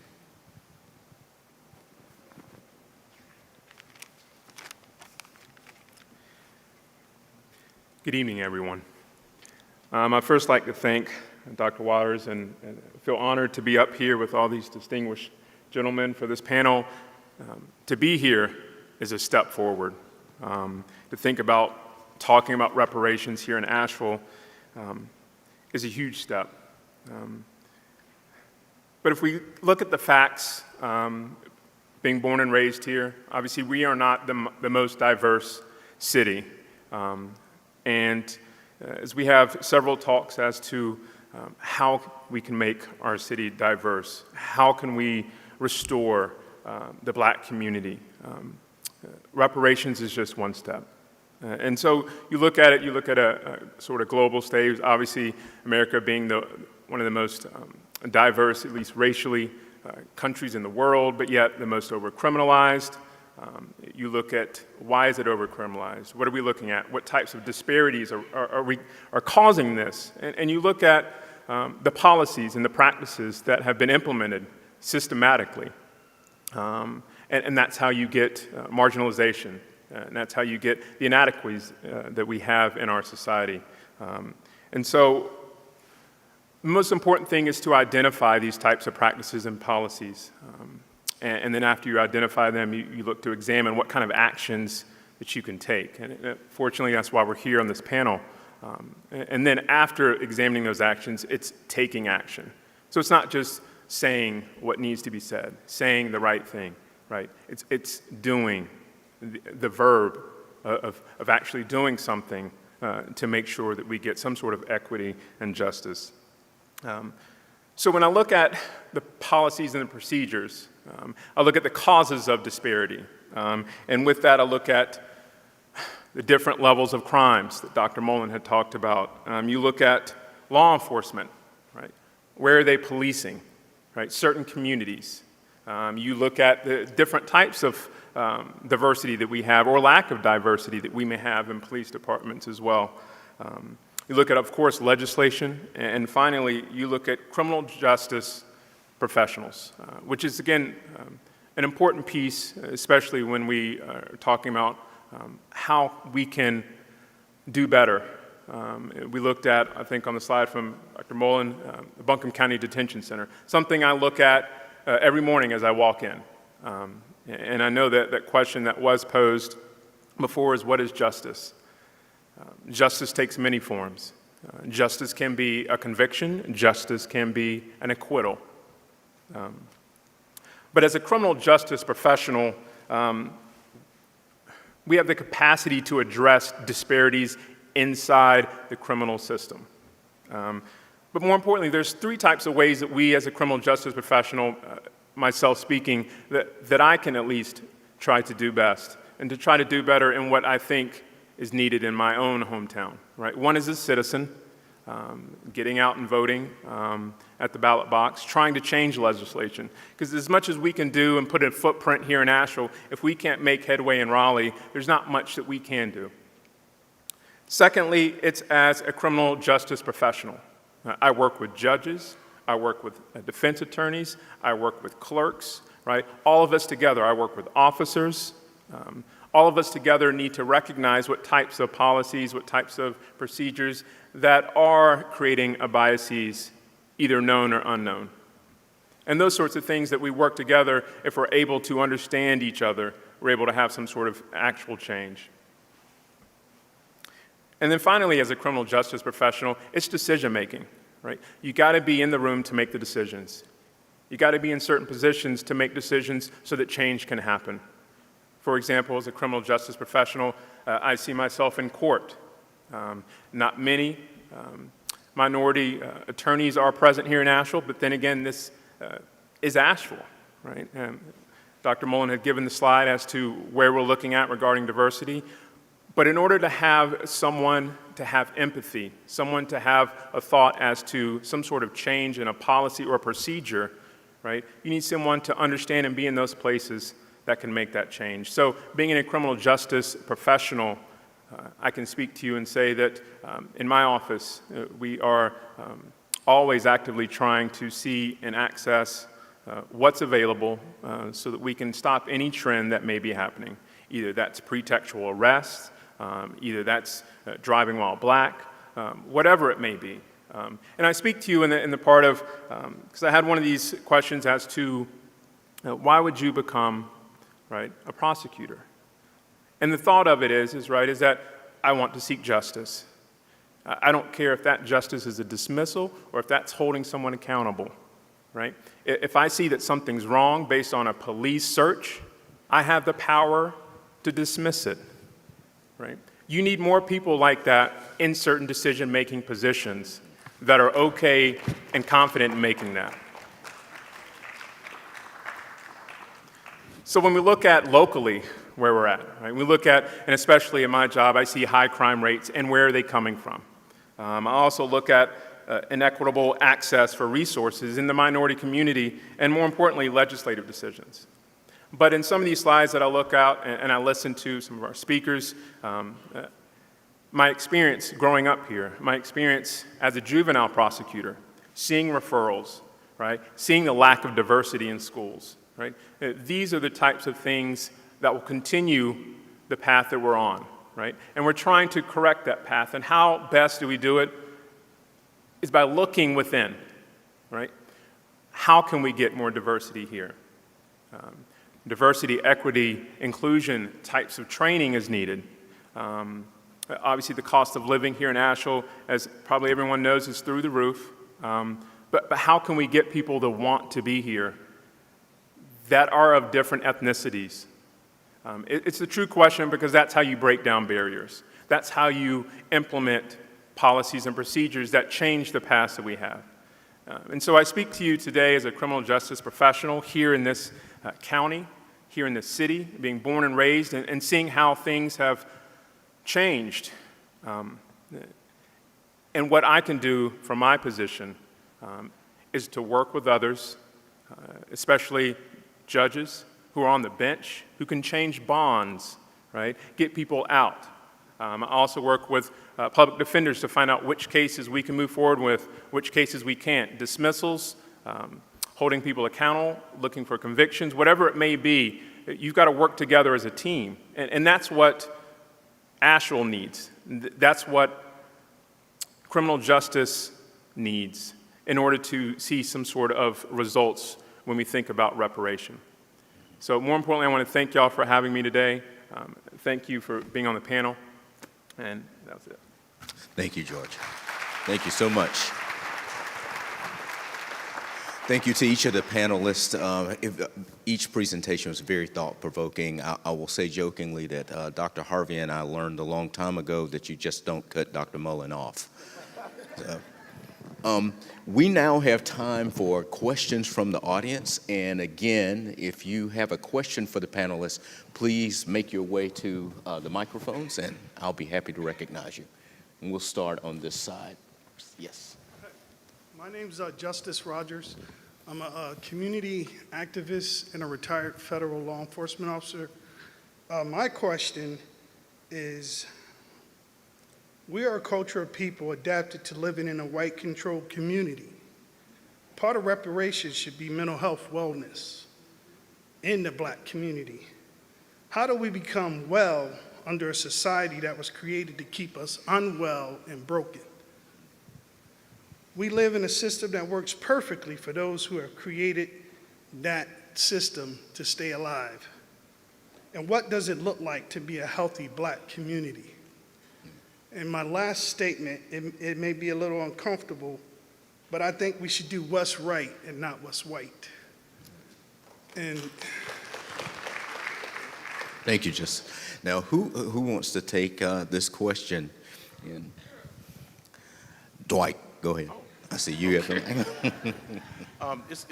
This is a very practical approach to having a black, healthy community, is that I've suggested this, and I'm insisting on a relationship with the historically black colleges and universities in North Carolina would be a tremendous start, because they are training black healthcare, mental health care professionals. And in fact, we have an alumni from UNCA working at North Carolina Central whose area is community mental health. And so we take these practical approaches and we find some of them are right in our laps, but we aren't willing to invest in what it would take to get these individuals as paid professionals living in the most expensive city in Asheville. We aren't willing to make that jump yet. So that's one of the responses. I also would say I think this is a very, is it on? Yeah. Yeah. This is a very complex question, but I think it's an extremely important one, and I thank you, brother, for asking the question. From my perspective, I think that part of the answer to your question has to take the issue of culture seriously, right? Who are we culturally? as African Americans. I'm thinking about Renku's, again, her earlier point about deep narratives, right? So one of America's deep narratives has to do with blackness and what it means to be black, right? And this narrative is patently negative, right? There are all of these negative tropes associated with blackness, right? Blacks are childlike, they're prone to criminality, right? They're prone to rapacious behavior, the black men, right? They need to be sequestered, surveilled, not given access to, right? And this approach to sort of managing blackness, I think, is one of the factors that has made it very difficult for African Americans to engage as a community in the hard work of figuring out who are we culturally, right? Who are we culturally? And I think that this work is work that has to involve attention not only to what it means to, in a general sense, to live in a society that, as you sort of pointed out, I think correctly, is sort of engineered to suppress blackness, right? Engineered to really bring about ultimately black death, right? Culturally, socially, economically, politically, physically, I would add as well. But another factor I think has to do with the question of, the role that religion played, right, during the era of enslavement, in telling us who we were culturally, right? And this, this is a bigger conversation. It has to do with the whole legacy of American colonial Christianity. That's a bigger conversation. But I would just say provisionally that we have to take culture seriously and the whole issue of cultural identity. Yeah. George. Just real brief. So listening to you, two parts, right? First is mental health, right? Right now, it's becoming a crime to be, we're treating it as a crime, locking people up. And that's clearly not the answer. We need to have restorative justice. We need to have alternatives. But that is funding, right? That comes from the local level. You gotta put the funds where your heart's at. And if we truly believe that we need to treat mental healthness, right, and treat some sort of addictions or whatever it may have, it needs to come through a treatment facility, some sort of resources that locally we can provide. And the other part is a black community. Growing up here, I just don't see any more black communities. That's just reality. I see projects, right, which is not anything that we're super proud of, but those are projects throughout the entire country, right? This isn't just a national, a local thing. That's just how many cities are. How can we break that, right? We should be breaking that by keeping Shiloh, right? Keeping our communities that were black communities, keeping our schools that were black schools, and educating our city as to why we're keeping them, right? Because when we educate them, then we empower our community, we empower the blackness that we have here in Asheville. And right now, until that empowerment comes through, our communities are going by the wayside. Thank you. We'll turn to you, sir. All right. How are you doing today, everybody? My name is Ray Mapp. First of all, I'd like to pick up on what the prosecutor just said about the projects. Being empathetic about how America was set up, once a government supports the kidnapping of a group of people to be enslaved, that means that their offspring will not have an inheritance, and they will not be empowered in a capitalistic society. So all of the cities around the country had to figure out what to do with these children that are the descendants of slaves. So that's why they created the projects. They had to house them. They had to house us, okay?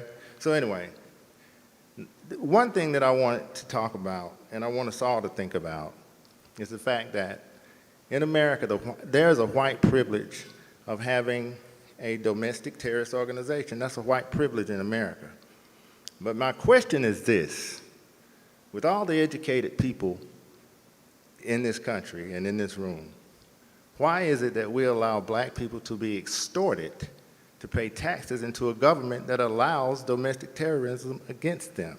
Prosecutors, some of the police may be KKK members. The Ku Klux Klan's legal. The Proud Boys are legal. And our taxes might be paying them as a police officer. And their agenda has nothing to do with what the police training is. So with all of our education and our status, we allow ourselves to be extorted. And it's time for us to be embarrassed about that. Now, being extorted is a crime. So if we could get our tax money back for all the years that the federal government has allowed the KKK to be legal after they bombed the Oklahoma City building and bombed the church to kill all the children and committed several terrorist acts. In fact, Tulsa, Oklahoma was done by the Ku Klux Klan, and they're going to call it a white mob, so we won't go after the Ku Klux Klan. But when are we going to have the courage to face the big, ugly dragon in the room?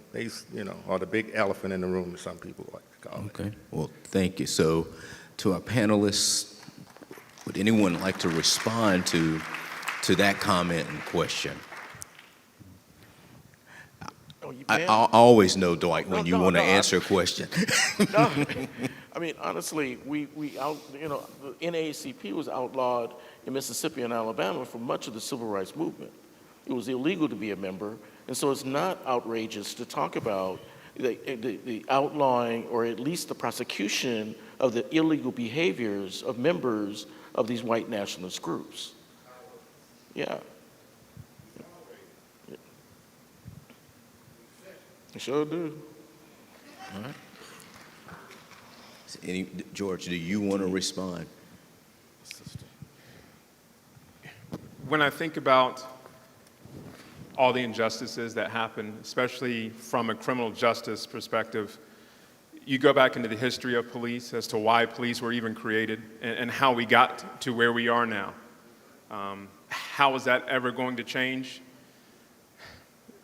Besides changing the manual, you're not going to change emotions in people's bodies, right? You're not going to change the past and what they're bringing to the job. What you can hope to do is train them, right? What you can hope to do is diversify the force so that at least they see someone else who's different that they're working besides, right? That hopefully can get you some sort of empathy, some sort of thought process as to the likeness of another. I mean, it's troublesome because it really boils down to legislature. I mean, it boils down to making laws, it's boiling down to holding people accountable, and that starts either from the top down or from the bottom up. It can go from locally, right, to nationally. But I mean, to hold people accountable, especially in positions of power, you'll need real change. And as much as we are for that, I think you got to have, again, it's about decision makers. You got to have certain decision makers that are in the rooms making those calls that can hold people accountable for the injustices that have been committed. Right. Thank you, George, and remaining engaged. So what we'll do here is I want to take one more question from the audience so we can keep it to just a couple of minutes. There'll be more chances, but I think we had some callers, some who signed up, who may have someone calling in. Let me just ask, is there anyone in the queue? Panel, none of the individuals who signed up to speak are in the speaker queue. We have someone in the queue, please? No, sir. Okay, thank you. So we'll turn back to the audience. Dee. Thank you so much, Dr. Waters, and thank you to the panel. Couple of questions about how those of us who have some skill can participate in this process. I think Attorney Ferguson last week called it something like reputational assassination. There are a lot of folks who aren't here in the room who hopefully we can engage in another format and in another venue that is much more centered around them.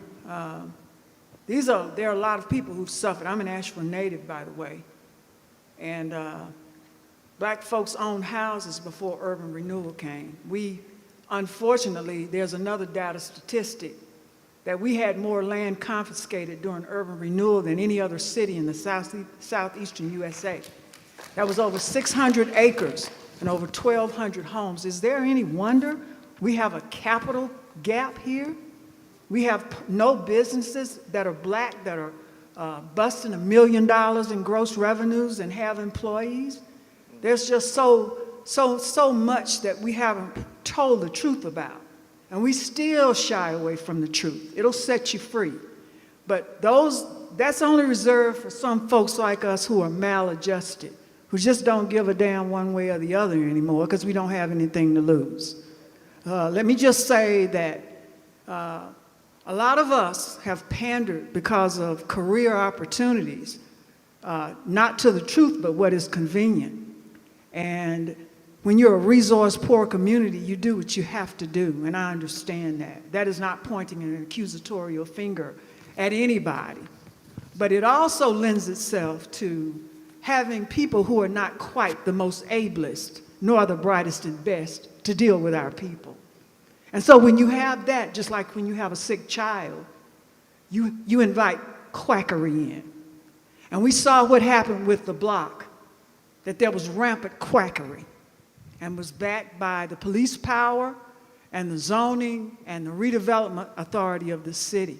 And we lost a vital black business district. My question is, how can those of us who do have skill participate in this process? Because most of the time we're left out, and when it comes to staff, especially in governmental departments, even people who are of color who are in there are no more than gatekeepers to us. A lot of them. And we just excluded. So my question is, when are we going to have a real truth-telling session where those of us who do have some skills can feel safe enough to come in and use those skills to help our community? Thank you, and I'll sit down. Thank you, Dee. I'll open it up to any of our panelists who want to respond to Dee's question. Dee, every time you talk, I have to take notes. It's really important what you say. And I think that in response to the use of skills within the African American community for the benefit of the African American community, particularly in this reparations process, I think that opportunities are going to come along when the City Council forms the Reparations Commission. Mm-hmm. And if I'm understanding how that process will work, informing them of the people who you identified and can be identified to participate who have these skills is going to be a vital component. Those names have to come forward, and we have to press upon them the need that we need them at this moment. Mm-hmm. Thank you, Dr. Mullen. Anyone else on the panel? Sir, we'll turn to you. Thank you. We've already had Just Joe. Thank you, Joe. So I'm Just Bernard. And I want to talk about leveling the playing field. Right now, reparations is all about leveling the playing field. And it started with talking about education, or the miseducation of the Negro. A famous brother who was an Omega man named Carter G. Woodson wrote, "The miseducation of the Negro." What are we doing to level the playing field with the miseducation of the Negro? Taking that further, what are we doing to expand the definition of reparations? What does it mean? What does it mean to the average person that is not here? What does it mean to the average person that doesn't understand justice? What does it mean to the average person that are low resourced or has a low economic resource and they can't even spell reparations? Mm-hmm. What does it mean during these time frames? Mm-hmm. And one of the things I'd also like to hear you talk about is the restructuring of the tax code in Asheville. The tax code that is overburdening or overcharging the poor class, or the not so super rich or the rich. What are we doing to level that playing field so that the super rich are paying taxes that are equivalent to their investments, not their incomes, their salary income? How are we rewriting the tax code to affect reparations? Thank you so much. And let me say, I could have predicted that Dr. Harvey was going to respond if you say Carter G. Woodson and the miseducation of the Negro. So, go right. Thanks so much, Bernard, for that, for those comments and that question. I can't speak to the tax code, but I want to just say a quick comment about the importance of education in Woodson. I've spent time discussing Woodson with Dr. Waters on numerous occasions. He's come up on our radio show many times. My son is named after Carter G. Woodson, so he's just an important person to me. And I want to just share this quick Woodson-related anecdote to underscore the importance of education in leveling the playing field, as Bernard pointed out. So anyone who knows Woodson's story knows that as one of the first African Americans to receive a PhD from Harvard University, when he was involved in his studies there, and he became interested in the history of black people, he was told by one of his prominent, prestigious white professors, there is no black history to speak of. So choose something else, right? And so Woodson says that can't be the case. And he set about the business of proving his professor wrong. So as to do what, in a sense? Level the playing field of history, of American history, right? In a way that is more inclusive of the black historical experience and in a way that brings more visibility to that experience.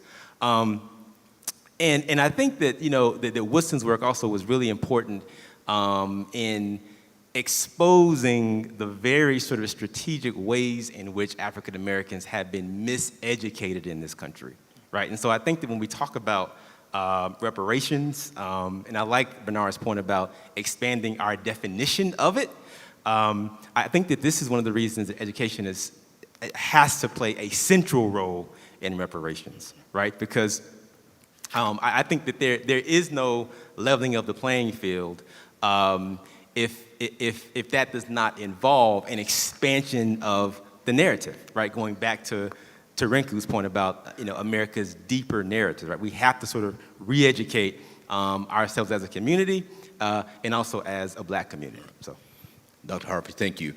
So what I'm going to do, I'm looking at the clock. We're at 7:51, and if you just hold tight, you might get a chance to ask a question here. But before we do end the panel tonight, there is one question that I want to ask you all to consider.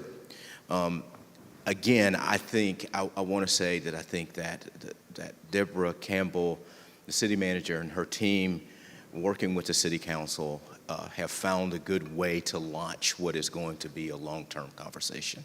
And I'm hoping that this commission will be able to really point to what is being discussed in these conversations to give them some guideposts as they move through it. And I think that speaks to Dee's concerns as well. But as you all are here and we're here tonight, I'd like to ask you, what is one thing that the city should do within the next 6 months that could make a difference and repair some of the harm we're talking about here? If you don't mind, I'd like to respond. You can't fix and repair the boat when the hole is still letting water in. And so one of the things I would like to see, not just the city, but also the county, if not the state, and if that doesn't work, the Federal Department of Justice, I'd like to see teeth in anti-discrimination measures being enforced. I'd like to see folk actually investigated and prosecuted for discriminatory hiring practices and promotion practices and employment practices in this city.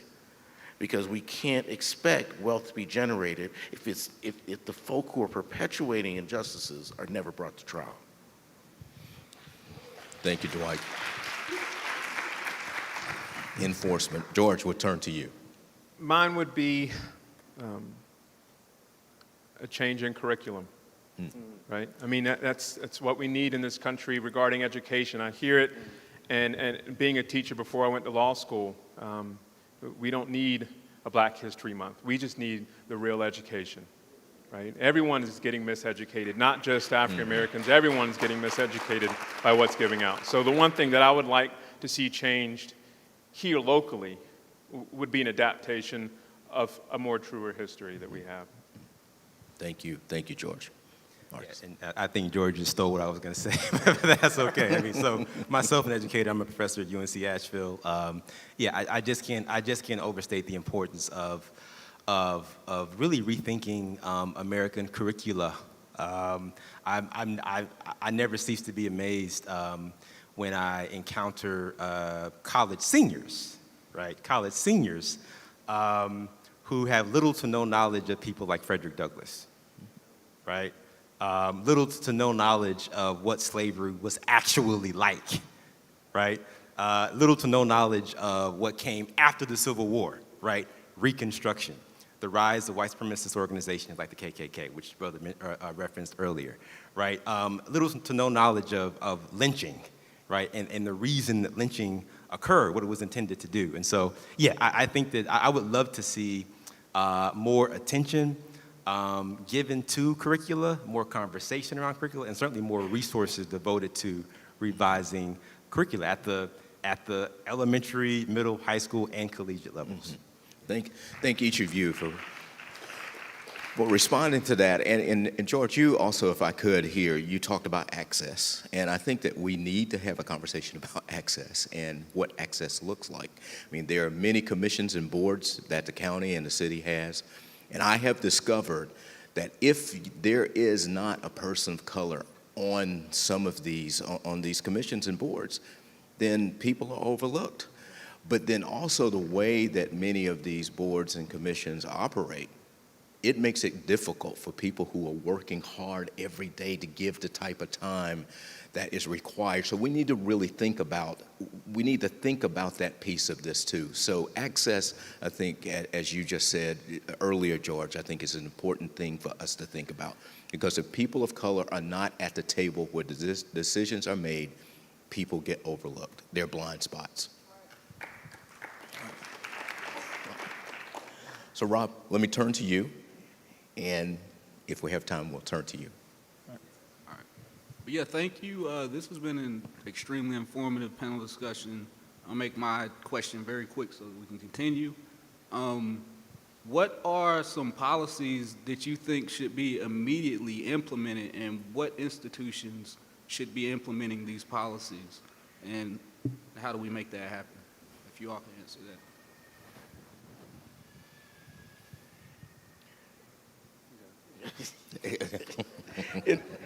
In the reparations reparations resolution, policy areas were listed very clearly: housing, education, healthcare, economic mobility. In the past, we looked at urban renewal and segregation and enslavement. The policies that were being implemented in these areas, you can take your pick. They're all right there available. And it depends on which area you pick. For example, in education, I would say immediately what needs to happen is an assessment of the effects of the pandemic on our children. And then to begin a pedagogy that speaks to them culturally as well as intellectually. If we're talking about health care, a policy that immediately needs to take is a health survey of our community, both mental and physical. Where are our morbidities happening? What effects are environment and climate change happening? What effects of gentrification and it just goes on. The point being is that each of the public policy areas speaks to itself about what policies immediately could be taking place and affected. Yeah. Thank you. Sir, I want to turn to you. Grant Millen. I'm a longtime Asheville resident, and with support I may be running for city council. And I just want to say I have lived here since 1980, and I ride the bus, and I drive through the public housing units, and that's part of the reason I noticed that 71% of Asheville's African Americans living in public housing number, and that's in the 2019 City of Asheville Equity Action Plan. And that wasn't me that put that in there. It was Kimberly Archie, who was the first Office of Equity Inclusion manager there. And I just, it gets referenced in the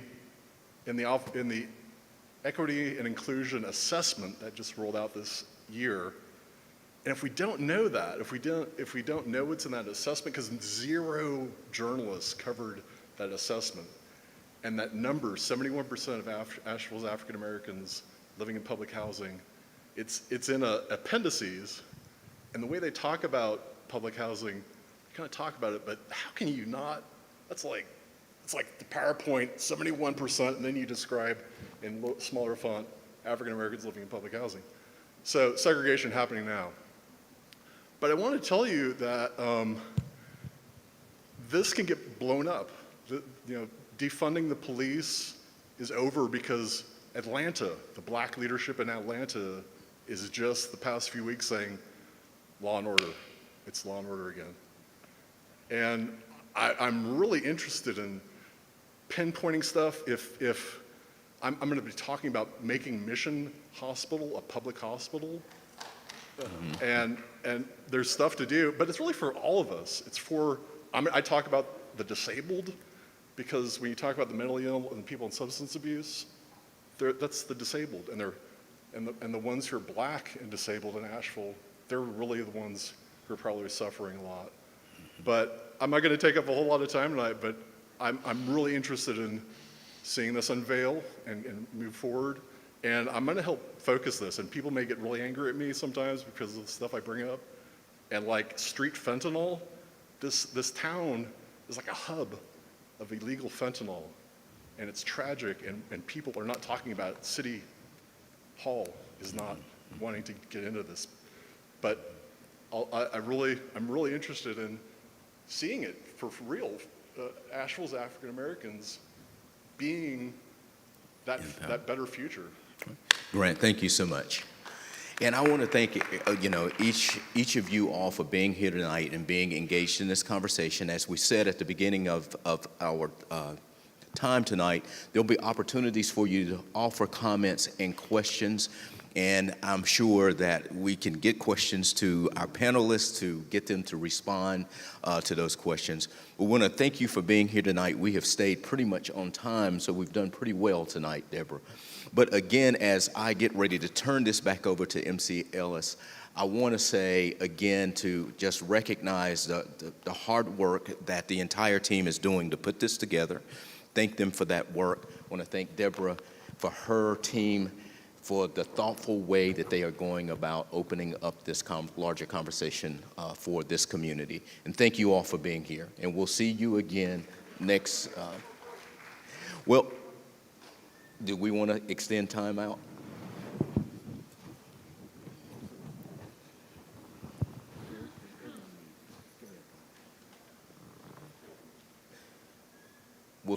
Do we want to extend it out, Deborah? Okay. We'll take one more question. One more question? Okay, come on. These two. These will be the last two. Actually, this is not a question. I could not allow the night to pass by. I know many of you have paid homage to him, but to my brother by another mother, as he called me, Elder John Hayes, and to the family, my deepest condolences. Also, since I am a member of the class of 1969 from the last predominantly African-American high school in Asheville, North Carolina, I must pay homage and respect to Mr. Otha Sherrill, who supported Elder John Hayes, and who, along with, and I don't want to leave any names out, so I'm going to be very brief, along with Miss Elizabeth Eubanks, helped the class of 1969 and taught me some very irreparable knowledge, and I guess I better throw in Mr. John Dusenberry because as the last predominantly student body president of the school, he was my mentor, but he helped us to designate our path in that. To all of you, I say this simply, and you'll hear me again. I addressed the Buncombe County Commissioners and the Asheville City Council before the pandemic began. Half-hearted, piecemeal efforts is not going to get it done. Now, we can all get hung up on the paralysis of analysis till the cows come in. But there's very certain things that are going on right now that you're presenting, that you're doing an effort to do, that's contrary to what you're actually doing. If anybody remembers Cat on a Hot Tin Roof, he uses the term mendacity. Mendacity. We're all a bunch of mendacious individuals, a bunch of liars, a bunch of shapeshifters. The Romulans on Star Trek call it the cloaking method. You appear one way and you do another thing. You cannot talk about equity, which was taught several years ago. You created an equity czar. You fell out with the equity czar and you dismissed her. So let's just keep it real, people. If you want to accomplish something, keep it real, keep it inclusive, and include every aspect of the community. And one reason I stepped up here is because I had to give my respects to the Hayes and the Sherrill family. But we've got misinformation and misdefinition. Nobody is talking about, you got to define your terms. When you say defund the police, you don't literally mean you're going to defund the police. What you mean is you're going to bring some of that money into other social agencies that can help the individual so you won't shoot down a man that's having a mental attack and find out later he was acting like that because, man, you're not saying you're going to take the money from them and not going to have no police. What you're saying is you're going to share that money with agencies that do a preventative work. It doesn't make any sense to close the barn door after all the horses are gone. Thank you. Godspeed. Thank you. Yes, sir. So my name is Daniel Young. I'm from Hillcrest, North Carolina. I want to give respect to Elder Johnny Hayes. Mr. Hayes taught us, me as a black man from Hillcrest, that we can be anything no matter where we're from. This is what Mr. Hayes meant to Hillcrest, North Carolina. I'm here speaking on my community. I'm a teacher now here in Asheville. I'm from Hillcrest. I got a felony, and I'm a project of what we can do, what Mr. Hayes showed us, what we are capable to do. I'm teaching our kids how to survive here in Asheville. This reparations money need to be going to a place where we can teach our youth about how to be black and how to appreciate who they are. We need a school where we can teach our kids to have pride in their self. I'm working at the Asheville City Schools, and we got teachers that don't have no compassion for us, who look at our kids as a possibility of being a thief, coming into their schools, in their classrooms, stealing something out of the kids coming there asking for help. We need a place where we can cultivate our own kids, teach our kids how to have respect for themselves and how to love themselves, how to treat our trauma. These teachers are not teaching us nothing. Use this reparation money for us, for our kids, so we can get help, so we can teach our kids. Stop holding us back because we got felonies and we cannot teach our kids. The ones who don't got felonies are not teaching our kids shit. Excuse my language. They are failing our system, our kids, period. We got kids that don't even want to go to school because they can feel the racism coming from these teachers. Let us be able to teach our own kids how to be black, how to feel their worth. Stop playing with us. Use this reparation money so it can help our communities. Come on, I've been here all my life. Hillcrest, we continue to struggle. Y'all showing pictures about the South Side. What about Hillcrest? What about the other blacks in this community? I've been here all my life. I done seen the police come in our community, shoot us down. That's right, we want to defund these police. If you're not going to do right by our community, stay out of our communities. We don't need to be policed by y'all. We need help. Our kids need help. We got girls out here getting pregnant and molested by these damn nasty people. We got boys that got dreams that they want to do something. Don't cut me off, Mr. Waters. Please don't. No. Because we need to hear this. You want to hear truth? Let's hear it. Come on. We need these city council members to get off these seats, come to the hood, the Hillcrest, the Penske View. Talk to these kids. Talk to these black girls and tell them what they can be. It's other things besides shaking your ass or selling drugs. Get off y'all's pedestals and come and do some work in our neighborhoods. I'm talking to y'all too. I ain't never seen none of y'all. I know you Waters, we family. But I ain't never seen y'all come to these neighborhoods to talk to these young black men, to these girls, and tell them what they can be. We sick of hearing what we can't be. Come on, let's break these barriers down. I'm through. Amen. Thank you so much. Thank you for your comments. I have a deep appreciation for your passion.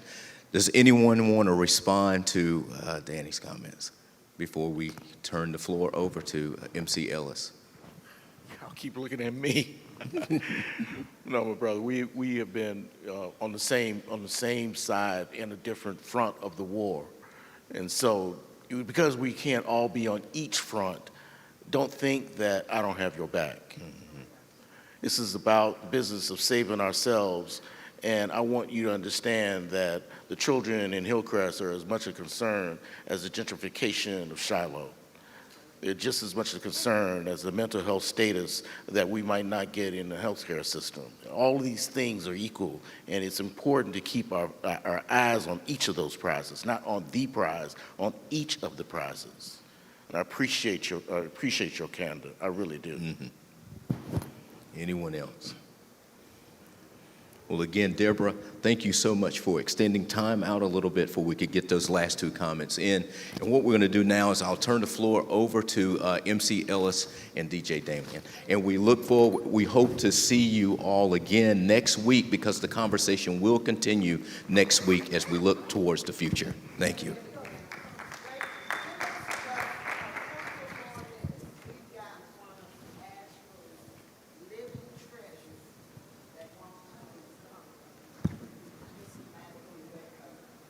This is Mr. Picot. Okay, Mr. Picot.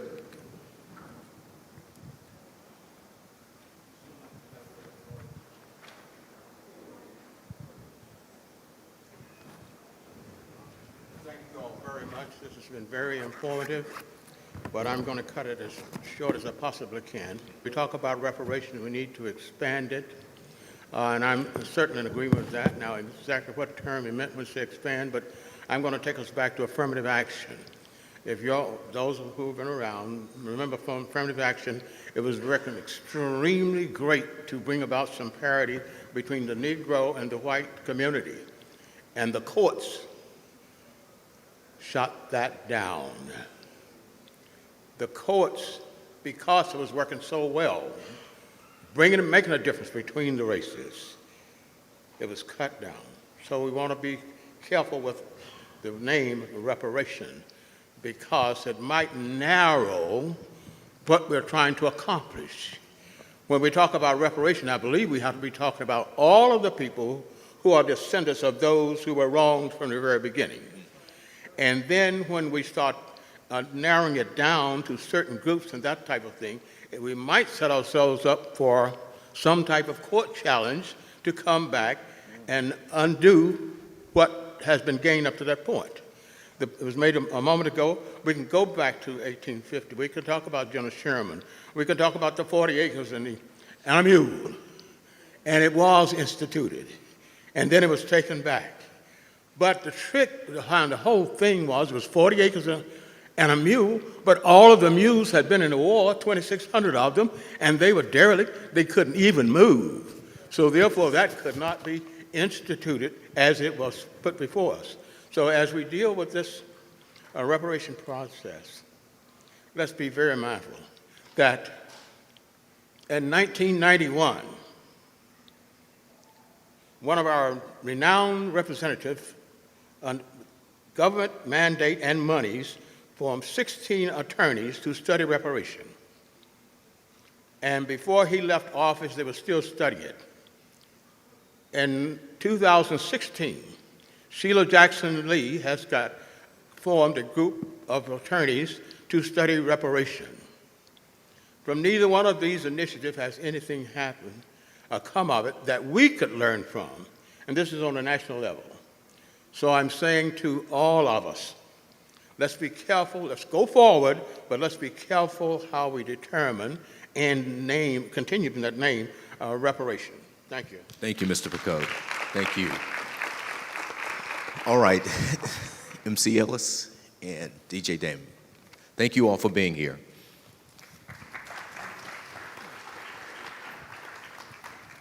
So here we are in the second week of this challenging talk about reparations. Just want somebody to rub off on me. Thank you. A lot of high emotions. I could only imagine what some of you are feeling right now emotionally. But remember, for every emotion, there's a physical manifestation. There's a physical response that's happening in your body. Because remember, trauma is about perception. It doesn't matter if you think someone is traumatized or not. It's their lived experience. Does that make sense? So I want you guys, or I encourage you guys, to sense in for me. It means paying attention to what you're physically experiencing in your body right now. Notice your heart rate, your breathing, and your muscle tension. What are you physically feeling in your body? And I had an exercise, but a lot of people have left the room, but that's okay. It's about 30 of you. I want you guys to turn and look at your neighbor. Can I encourage you to do that? Turn and look at the person next to you. How you show up in the room matters. It matters when we're talking about connection. Your tone of voice, the volume of your voice, your body language, all that plays into, am I safe or not? And sometimes when we get triggered, right, we get bumped out of that place of resilience. And we say, hey, I'm not feeling safe right now, because I can start feeling my heart palpitate, right? Or my muscles tighten, or my breathing get heavy. So look around at the smiling faces that are left in the room and make that connection. Because remember, connection is our way in, and it is certainly going to be our way through. If you are still experiencing some dysregulation in your body, pay attention to your feet and how connected you feel on the floor. Feel how your bottom and the bottom of your back is supported by the chair that you're in. If you can, lean back, sink into that chair. Notice the support right now. And another important piece of connection is noticing that you are not alone. Though you're going through this very difficult time, having these challenging conversations, that you are not alone. Thank you.